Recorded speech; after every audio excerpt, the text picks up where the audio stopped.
Oh, look to Hanukkah, everybody. Coming to you after a great weekend, Skull and residence in Beth Rambam in Houston, Texas, under the leadership of the great Rav David Masri. We had a great time, met a lot of nice people. Okay, and now we're back. We're on the home stretch of finishing the Sefer. It'll take a few days, but hopefully before Hanukkah's out, maybe hopefully even before Shabbos Hanukkah. So it's for Sam L'chaim, covered Hanukkah. I made a charcoal already. Right? Have a cold. This is the best cough syrup. Cham. Okay, without further ado. Lidbar.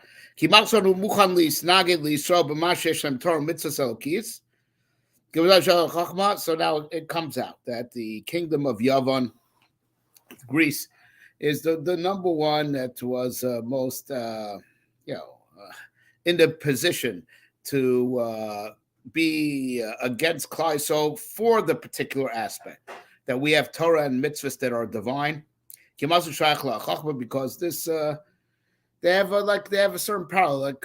I do believe we may have mentioned a person is only jealous of someone who's in the same line of work. A shoesmith, locksmith is jealous of another locksmith, a shoemaker another shoemaker. Right, you don't have a shoemaker jealous of the president of the United States, but you have a would-be politician being jealous of the United, et cetera, et cetera. So now they particularly no less anti-Semitic than any other nation, but they are particularly jealous and freaked out about our having Torah and mitzvahs that give us a divine level, because they pride themselves on being intellectuals and have refined human perfection. So they're having their own form of philosophy. They're jealous of our divine knowledge. Right? All right, but you see, they have wisdom that's only of human intelligence, biochemical jet, but they don't have the divine knowledge that comes from the beyond. Divine knowledge is the divine Torah. Because it is totally intelligence from the beyond. It's truly divine.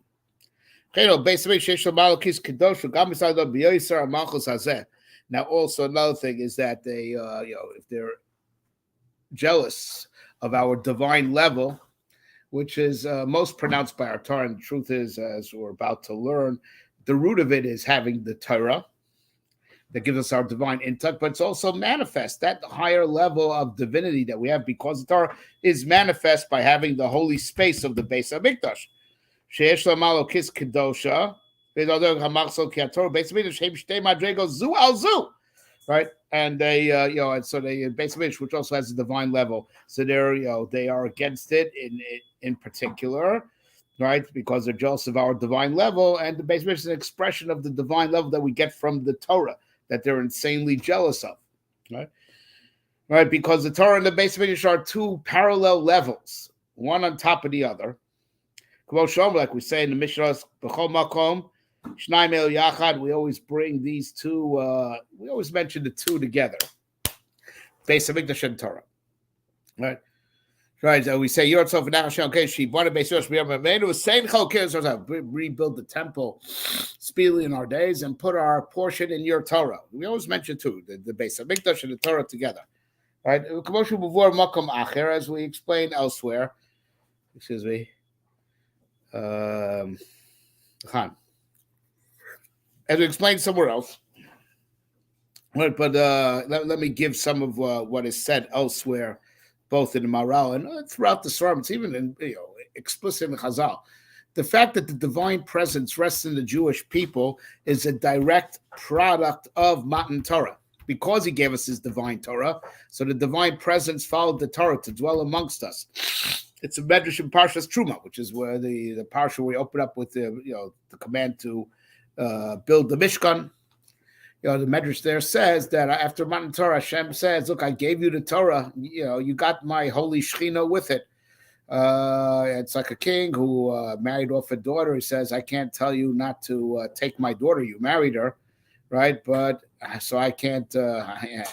But what I do want is that make me a house so I could come visit. So also Hashem gave us the Torah. It's like Hashem's daughter, the Torah.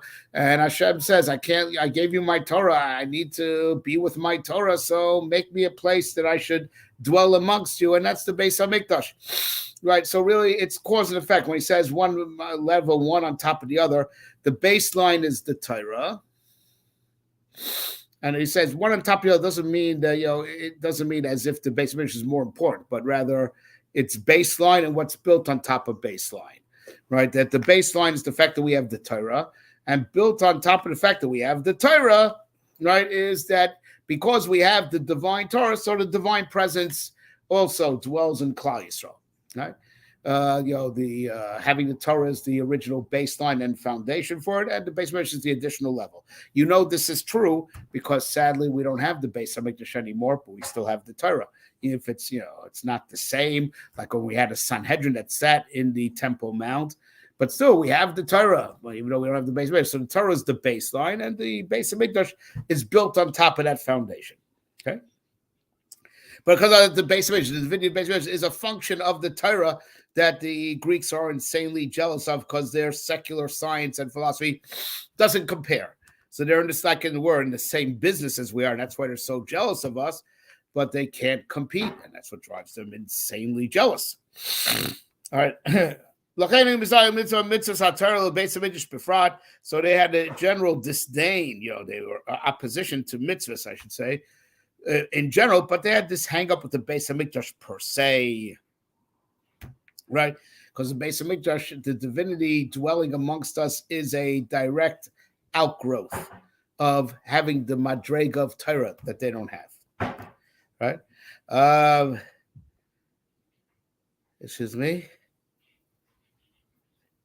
I'm sorry. All this traveling, knocks down your immunity. Okay.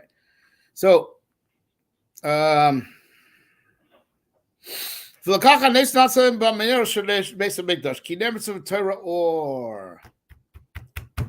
So now that's also why the miracle, they defiled the whole Beis HaMikdash, as we talk about Chanukas HaMizbeach, even in the most sur. Now that Josephus, when he talks about the miracle of Chanukas, calls it Chanukas HaMizbeach, right?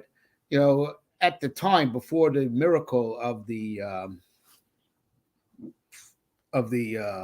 menorah was publicized, until the Jewish people heard about it, they were celebrating that they resumed, the Chanukas HaMizbeach. They started resuming korbanos, right? Then they heard about the big miracle that happened, during this Chanukas HaMizbeach, happened in the candles.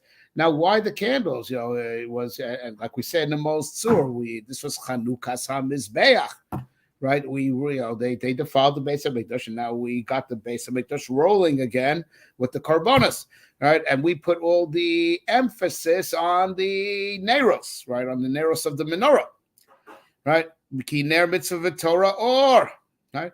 Because the mitzvahs represent, the ner represents for a mitzvah is a candle and Torah is light.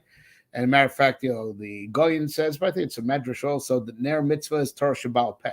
Torah refers to Torah Shebechsav, so the candles refer to Torah Sheba'al Peh, which is the miracle of Hanukkah per se, because it happened after the era of Torah Shebechsav. The Tanakh was already sealed by the Anshe Knesset HaGdolah. Right, so we are celebrating the Torah aspect of the Beis HaMikdash, which is most represented by the Neros. It represents Or HaTorah and the Or of Torah Sheba'al Peh per se. So the Neros are connected to the Madrega of Torah that there is in the Beis HaMikdash.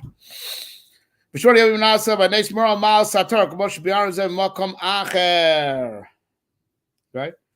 So now, not only that, the fact that Hanukkah is 8 days, goes 8 days. 8 is the Madrega of Torah, as the Maharal says, we explained elsewhere. Because let's give an example for this. The Chag of Matan Torah, Shavuos. So it's after 7 whole weeks. Shavuos is when you enter the 8th week. And the reason why it's 7 whole weeks is 7 times 7. We want to purify the 7 midos that we call teva, natural, and and we want to purify them in all their permutations within each other. So that's 7 times 7, 49. So Torah, Matan Torah is on the 50th. Right, the 50th already breaks through to the 8th. Right, now we know Chamishim Shari Bina, right, and that's really what it is. It's the 50 gates of Bina is really the 8th, because Bina is the 8th midah going bottom up. Malchus, Yesod, Netzach, Hod Netzach going in reverse order, Tiferes, Gevura, Chesed, 7, Bina, 8. So that's why it's Chamishim Shari Bina. It's because the Bina includes all the 7 times 7, and it's inclusive of them, and then there's its own level, which is Bina per se. That's the 50th, right? And that's the Madrega of Torah. And but the Maharal also gives his own way of articulating this as we read on. Yisad David Mizmor Ashri Tinodach al Torah. So Kitilim Kuf Yud Tes, which man is long, right? Ashri Tinodach, which so we know that it's Maram is on the Torah.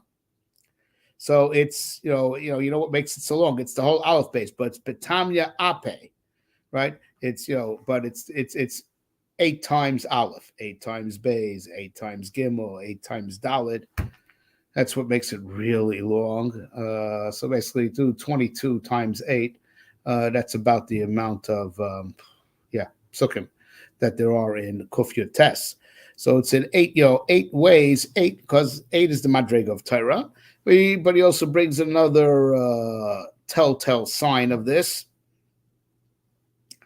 Also, because there's another capital in Tehillim that also alludes to Torah. The capital of Hashemayim Misapi Kvod Kel. So Shib Psukim Vachshib Psukim Taras Hashem Tamima. The first 7 psukim are talking about creation in general. On the 8th pasuk of that capital in Tehillim, you start talking about Torah. Taras Hashem Tamima Mishadar. Eidos Hashem Ne'emam. Pikudi Hashem Yesharim. A whole bunch of psukim all about Torah. And it's by no point, it starts from the 8th pasuk onwards. Okay. All right. Kielu Azai Psukim Olam Hazeh Vatori Olam Hazeh He Al Olam Hazeh Sheniver B'Zayim Meibrish. The Kachmed Dregashmit is He Torah. Right. So now the first 7 psukim of Hashem Yisapir is talking about creation, which was created in 7 days. Shabbos inclusive, because Shabbos finished creation. Shabbos was the seal on creation. Bo Shabbos Bo Menucha. Right. The Shabbos, was it was the creation of the concept of rest, right? So Shabbos is one of the days of creation because it finalized creation, right? And the Torah is the 8th because Torah is above creation. If the world was created from the Torah, that means the Torah is above the world. So if the world is 7, so Torah is above the world. That's the 8th. Right? And then he also says what we said. Count 7 weeks, which you reach the 50th day, which is after the whole framework of 7, because up to 49 you're in 7s. You're 7 times 7. 50th is to break out of the realm that's included within the framework of 7. So Matan Torah. Those we explain this a lot in other places. He has a whole book. He speaks about a great length in the Tiferes Yisrael, which is his book on Matan Torah. And that's why Hanukkah should be 8 days long, because it's the aspect of Torah. So, and the Beis Hamikdash was the Shekhinah was a manifestation of Torah. We're going on the Torah aspect of the Beis Hamikdash, right? Which is reflected by the menorah. So since Madrega of Torah, it has to be 8 days, right? And we're going to talk more about this, and he's going to deal with the famous kasha of the Beis Yosef. Why is it 8 days? Only 1 day wasn't an ace. It's all coming up. Okay. So now we are actually going into, for the rest of the book, he's going to be dealing only with Hanukkah. Until I was dealing with Hanukkah and content where it fits in Jewish history. We had a great deal about Edom that we have yet to face, that we're still facing off with. But as I said often in over my trip in Houston this past weekend, Hanukkah is the fuel to make it through Golus Edom. It's the last miracle in our history that has to keep us going and give us the strength to make it through. This bitter Golus of Edom. But for the rest of the book, now we're not going to talk about Hanukkah's place in general Jewish history. Now we're going to talk about Hanukkah per se for the rest of the book, and he's going to go through all the Gemaras that we have in Masechah Shabbos and Perek B'Mem Adlikin. So he opens with the Gemara. Tana Rabbanan.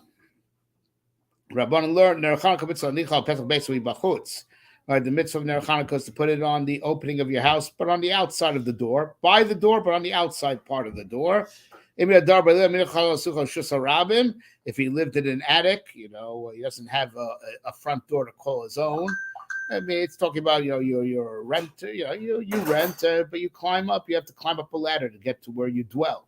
Right? You don't have a door directly to where you reside. You don't have a front door to the street, that is. So you put it in your window that's that faces out to the outside. But if there is, God forbid, shas sakana, right, where the goyim outlaw lighting Hanukkah candles that have not face penalties, so you just put it on your dining room table. But that's only a special thing in b'shas sakana. Amar Rava tzurich nachar l'ishtamish la'ira, and Rava says that of course if you since you were not allowed to use the Hanukkah candles, and no one should think you're using the Hanukkah candles, have one other candle that's for your profane use, or anyone who looks and says, oh, if he needs any light, he's using the light of the extra candle. That's the shamash. That's the function of the shamash, that no one should think that we're making use of the Hanukkah candles. So we have one candle that's clearly profane, separate from the rest. Be it that if we really need the light, be it if the observer shouldn't suspect us in using the Hanukkah candles for light. But if you have a big fire burning, you have a fireplace that's lighting up the room, you don't need a shamash. We have a minhag Yisrael kodesh to have a shamash anyway. The truth is, in this day and age, most people don't have fireplaces like they used to. When I was growing up as a kid. So I guess in this day and age, it's quite apropos. But the truth is, to be honest, you're living your chandelier. All right, poor guys like me don't have a chandelier, but your bulb light also qualifies as a medura. So therefore, a shamash is still a minhag and not mi'ikra din, because you have your living room light, your electric light. That would qualify as a medura. So as making a shamash just a minhag. There's farms say types of mystical reasons for a shamash also, by the way. Minhag Yisrael Kodesh, it's a minhag to uphold. But as far as the pure halachic requirement, you don't need a shamash if you have a living room light that you could flick on. Okay. Which is on, by the way. You have to have your lights on. There's another halacha that maybe does apply to in this day and age. If you're a very distinguished person, that you would not read something by furnace light, by fireplace light, you do need a shamash. All right, that would not, we're talking from a strict legalistic point of view, that would not apply to us. No one is too dignified that he wouldn't use his living room light, the light fixture. All right, okay, but he just wanted to. He's just bringing down the Gemara. He does to lay the groundwork for what the Gemara says next. He really wants to get to the next Gemara. He's just going in order. Tanu Rabbanan mitzvahs ner Chanukah nerishu beis omadin lerochol echad ve'echad omadin min aman beisham yom leechad rishon madlik shmona mikam leech pochad velach ve'isomrim yom rishon madlik echad mikam leech mos velach. All right, so now we really want to get to the next Gemara as far as the philosophy. So the mitzvah of Ner Chanukah is one candle per household. As we may have mentioned, Houston, there are some poskim hold that's not just household, is not just a poetic way of saying your family. There are those poskim that hold that the homeless, God forbid, if you live in the street, you're not chayiv in Ner Chanukah. Ner Chanukah is like mezuzah. So it's based, according to many poskim, tarte mashma has a dual meaning. as in that your family for sure one menorah is enough for the whole family. That is true. One menorah is enough for the whole family. But there's also beso that you need, as per the Gemara before that the Maharal quoted, al petach beso mibachutz. It's in the house. It's based on the house. So really, you should put it on the outside, opposite the mezuzah, if not by the window. All right, and something which we explained in a shir that we said in Houston in Ivrit, actually, that's available on the website. Go there to. And if you speak of Rit, that is, go there and listen to that audio that has just recently been posted. Okay, but the mitzvah of Ner Chanukah is one candle for a man and his whole household. And like I said, many poskim hold and house. And I mean, God forbid, a person lives in the street, he doesn't have to light. Rashi in the Gemara assumes that a person who's on a boat does not light. So even though you have a cabin, but ask your local rabbi. As far as I was asked when I gave this share in Houston, how about if I'm in a hotel? Yes, at a hotel you should light because that's your house for the day. You rented it, that's your house for the day. Yes, so you are obligated to light if you are residing in a hotel. So when I said some posting hold some din in the house, that means as opposed to living in the street, living under the sky. Okay. But ask your local rabbi. But the point that we are digressing. The point I want to get to is that he's going. The Gemara goes on that if you want to do hidur mitzvah, everyone should a candle for each person in the house, which the Ramah understands. Everyone should light their own menorah.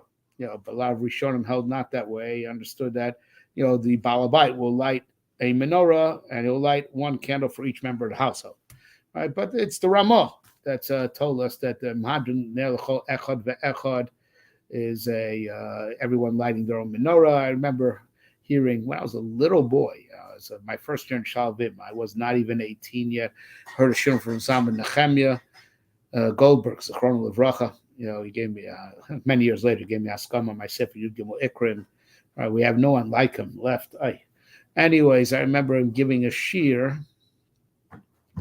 What is the source for the Ramah? And he found one Rashi. He found a Rashi. Hamahadrin, if you read the simplest reading Rashi is that the Mahadrin, each guy lit his own candle. That is the simplest way to read Rashi. And so he said, it's a Rashi. That was the source of the Ramah. All right. But anyway, but to go even a bigger hidur mitzvah, Beis Shammai says, first day you light 8, then 7, then 6, then 5. Then Beis, which is the way we do, is first day 1, second night 2, third night 3, etc., etc. Amarula, Pligi Batre Amorai B'Marava, Rabbi Yossi Bar Avin, Rabbi Yossi Bar Zvida. So now to understand what was the machlokas between Beis Shammai and Beis, you should go 8, 7, 6, 5, 4, right? Or you should go 1, 2, 3, 4, 5, right? There's so 2 Amoraim in Eretz Yisrael had a machlokas between them as to what is the reason, for this machlokas, Beis Shammai and Beis Hillel. So Rav Yossi Bar Avin and Rav Yossi Bar Zvida. Chadamo, one says,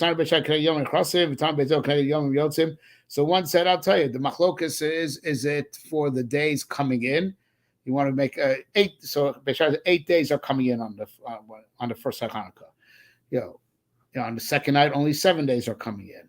Right, and on the third night, only 6 days are coming in, etc., etc. All right, and the other one says how many days have left. On the first night of Hanukkah, Beis says, well, one day is going out.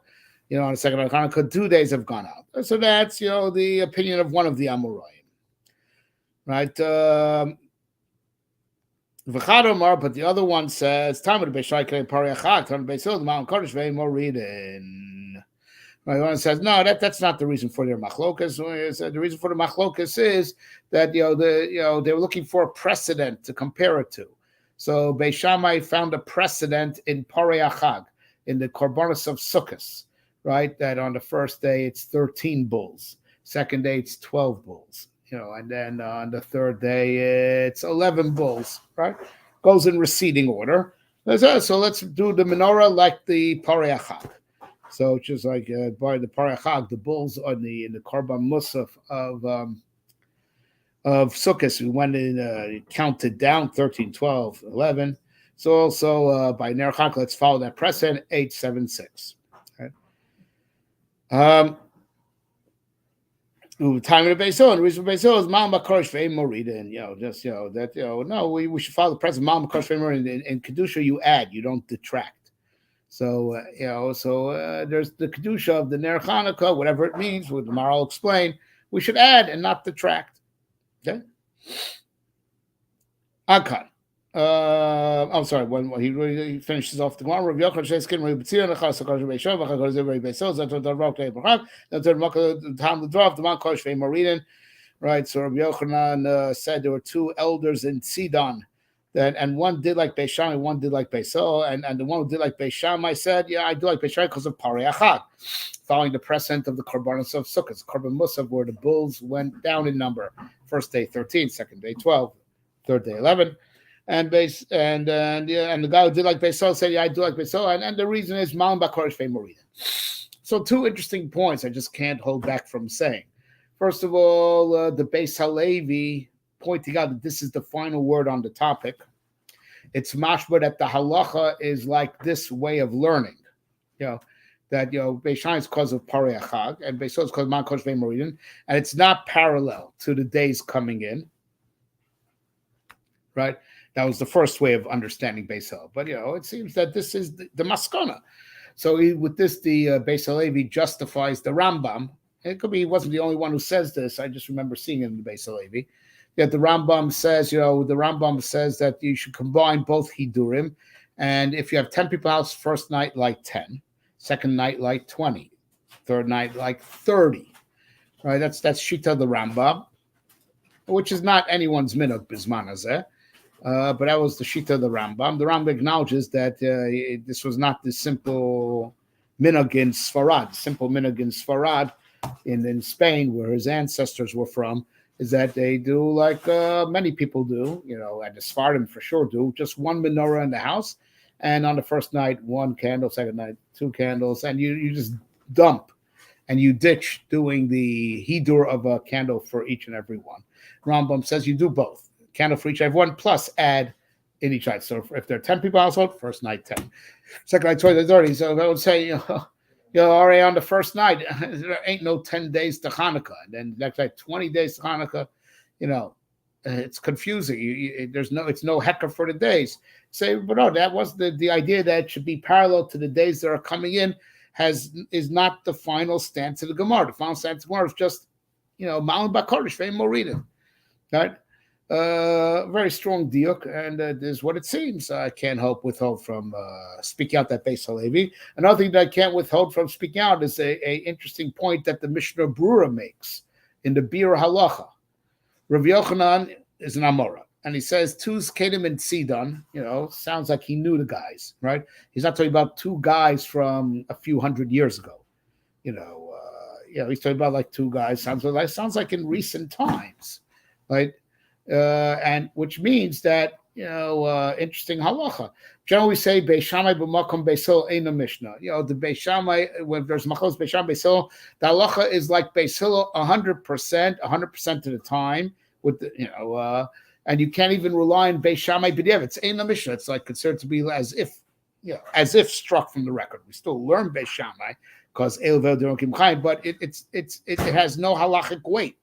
And here you see that you have these two elders, which seemingly it sounds like they lived later than the original Machlokes Beis Shammai and Beisil. It wasn't two elders from that generation. Before the halacha that we said the klal of Beis Shammai and Makom Beisil in the Mishnah, it sounds like they were people who lived quite a ways afterwards, right? And so you had a guy who did like Beis Shammai. So Mishbura wants to be Machadish, based on this simple understanding, since it wasn't about the Iker Din of how to light Hanukkah. It's about Hidur Mitzvah. So the principle of Beis Shammai Makom Beisil in the Mishnah doesn't apply. Right? Very interesting, which means theoretically, if he's correct, then me and you could also do like Beis Shammai if we feel like. First night like 8, night 7, but okay, it would be at this point for a few hundred years, no one's done that, so let's not start now. But that's what he he speculates it might be mutter, as per the Shnei Skinim B'tzirin, that it sounds like they lived long after, long after the original machlokas. Right? But sorry, I digress. Let us get back to what the Maharal wants to say. Vim Tomar Yom Echad Im Kain Ein Neser Rak Zayin Yomim. All right, so he asked the famous kasha of the Beis Yosef, right? That for starters, right? He's going to break down Beis Shammai and Beis Hillel what they mean philosophically. But for starters, he's going into the famous kasha of Beis Yosef, right? We're commemorating the miracle, but the miracle was only for 7 days because they had enough oil for one night, right? Right? Right?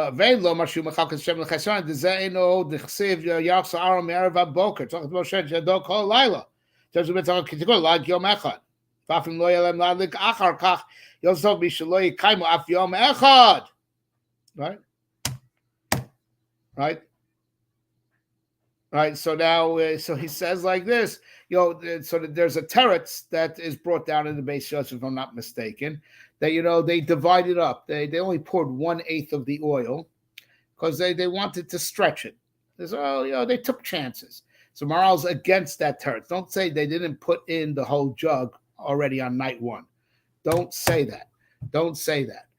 He rejects that possibility that maybe they didn't put the whole jug. They put 1/8 of the jug on the first night, the second eighth on the second night, and they were just relying on a miracle. Says, God forbid, they should not have relied on a miracle, right? That has nothing to do with relying on a miracle, right? What I said is not in the Maharal just now. Let me strike that from the record, even though it's true. You don't rely on miracles when you have to do a mitzvah, but the Maharal just says very simply and straightforward, as I'm about to say, you have to do your mitzvah, and the mitzvah is mefurash yarchoso Aaron Erevad Boker, right? Aaron has to set up the candles that they could burn the whole night. That's the mitzvah. That's the mitzvah.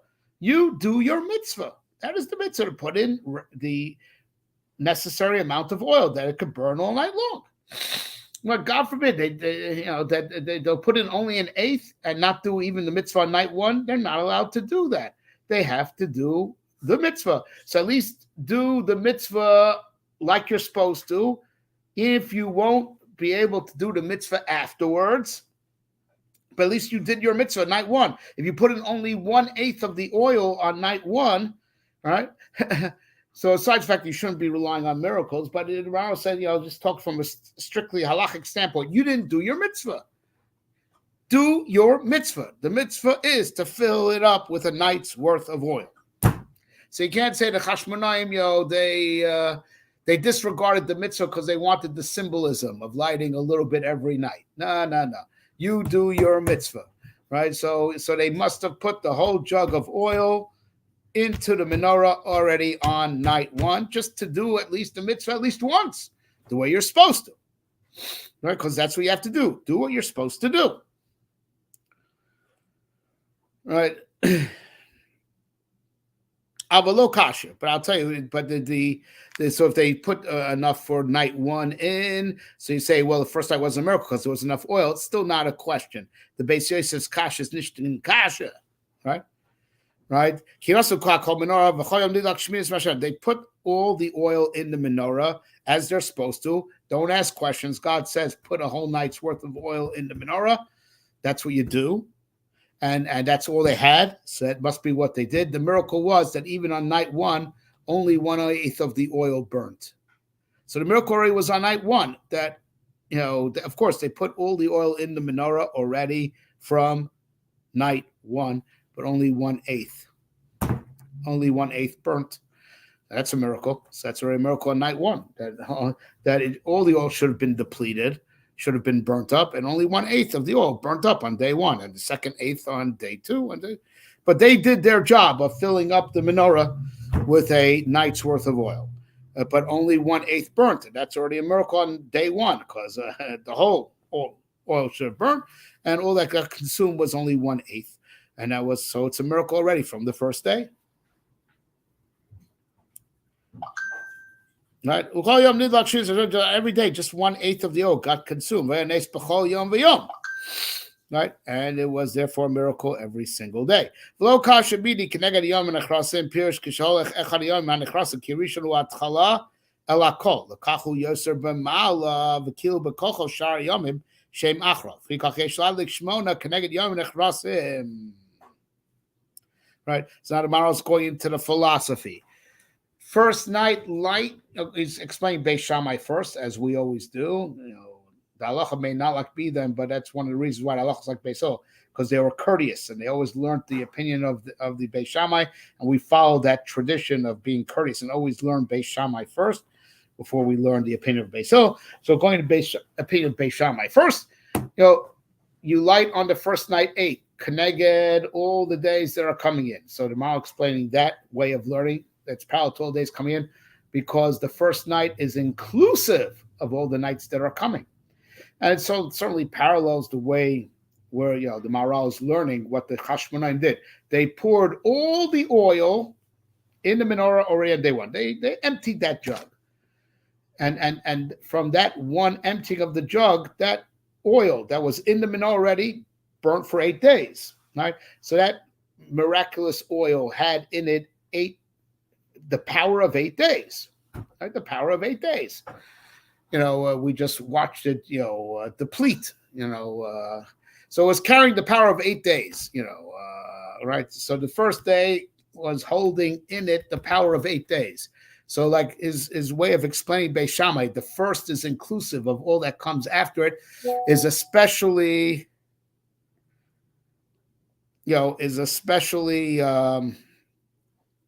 understandable, in light of the way the Maharal learned that they put all that menorah in the oil from the get-go. So there's really, in that one putting of the oil, there's 8 days worth of miracle in there. So that's why on the first night you burn 8. Right? Second night, now there's only 7 days of miracle left in it, and et cetera, et cetera. But all that oil was put there from the get-go, was carrying all the power of all the 8 days. Right, and that's in general, but and also generally philosophically, it is especially apropos with the way that the Maharal learns what happened, right? But it's always true that the first day is inclusive of all the days that come after it, if it's part of a set. Okay.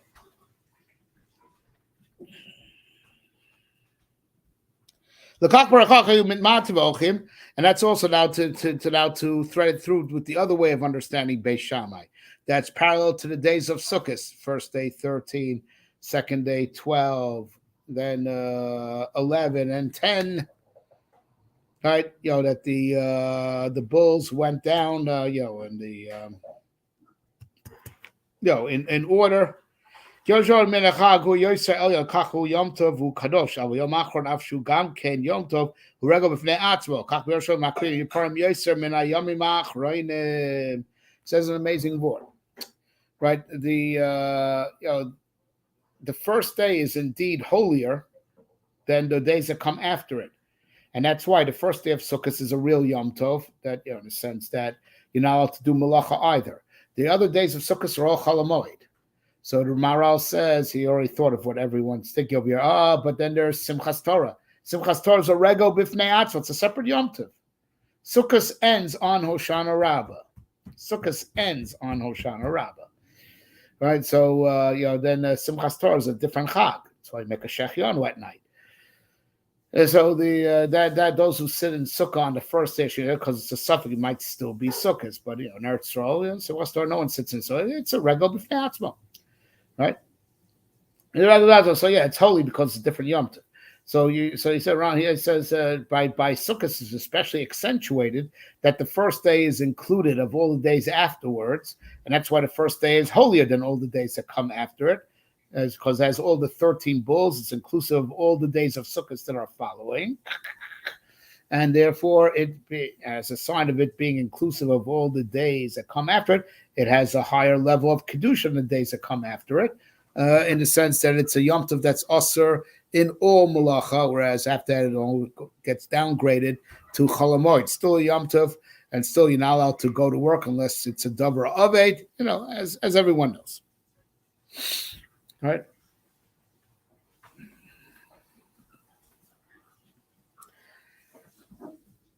ולמדו כנגד יומים היוצאים, כי בהתחיל בכל מסיים בגודל, מה מקורש ואין מורידן, כי הקדושה עם העליונה ואין מגיע מהיוס העליונה מתחילה עד. Have to turn the page. עד כי עולה למדרגה אחר מדרגה האחרון. Right? But a base hill is looking like, well, no, it's from a human perspective, maybe from God, when God gives you sukkahs. So he gave you the holiest day first, right? God gives you sukkahs. And then, so the holiest day comes first, and the other days follow the holiness of the first day. That's why the first day is the most carbonus, and it sets the precedent, and it's the higher one, and it's like as the other days are following it. That's when God gives you Kedusha. But for us, human beings, from our perspective, when do we start off holy? No. We start off on a low level. And then in our personal steiging, from the human perspective, well, we first attain this level of holiness, and then we attain a higher level of holiness, then a higher level of holiness. So it basically looks at the human condition. Sukkot is a gift from God. It's true that Beis Din, they set the calendar, but then God responds to their having set the calendar, and God gives sukkahs, right? In response to us having set the calendar, right? But still, it's God-given. It's Deiraisa. It's a biblical holiday. Hanukkah is a Drabban. It's a rabbinic holiday. We instituted it, right? And so now, so Basil says you have to look at it from a human perspective. For us, approaching Kedusha, we go lesser Kedusha to higher Kedusha to higher Kedusha. And that's why, we only light one candle on the first night because we still have a lot to go, a lot to climb to. Second night, we steiged, we're holier on the second night of Hanukkah than on the first night because we have the power of Hanukkah behind us, helping us grow. We build on the first night to get that, and we build on the second night to reach the third night. And that's why more candles, more Kedusha that we are attaining, right? Right? And that's also, it fits also with the Malin Bakor Shvei Marina. It's talking about the human perspective. We have to ascend to Kedusha. We don't go, in our experience, we don't go from Kedusha downwards. In our, talking from the human side of things, we go from lower Kedusha to high Kedusha. Malin Kedusha Shvei Marina. Lefikach, and therefore, all right, Adam Ashu Mikalo Nes Tchilo Ma'at V'u Yoser Mis'alav Yoser Mosef B'Yom Achron Min Arishan. Right, so the Adam, right, the recipient, we're internalizing the miracle. So on the first night, we internalize a little bit. And then on the second night, we internalize more, which is built on top of what we internalized on the first night. And on the third night, we internalize even more. So it's like Beis Shammai is coming from a heavenly perspective, that when God, allows the Kedusha of Hanukkah to be Chal, so of course he gives it to you that the first day encapsulates all days that are following. He basically look at the human perspective. After all, it is a Yom Tov D'Rabbanan that we instituted. And from the human perspective, you have to climb lower Kedusha to higher Kedusha. Right? Talking about climbing, talking about us absorbing. We on the first night of Hanukkah, we only absorbed one candle worth of Kedusha. Second night, 2 candles worth of Kedusha, and so on and so on. It's a lot to think about over here. All right, we'll call it a night for tonight, but we're doing good time. We have less than 3 pages left till the end of the book that deals with the Hashkaf of Hanukkah. Thank you very much, everybody. Alech Hanukkah. Stay tuned. We're going to finish this. Be'ezrat Hashem. Okay, Alech Hanukkah, everybody. What?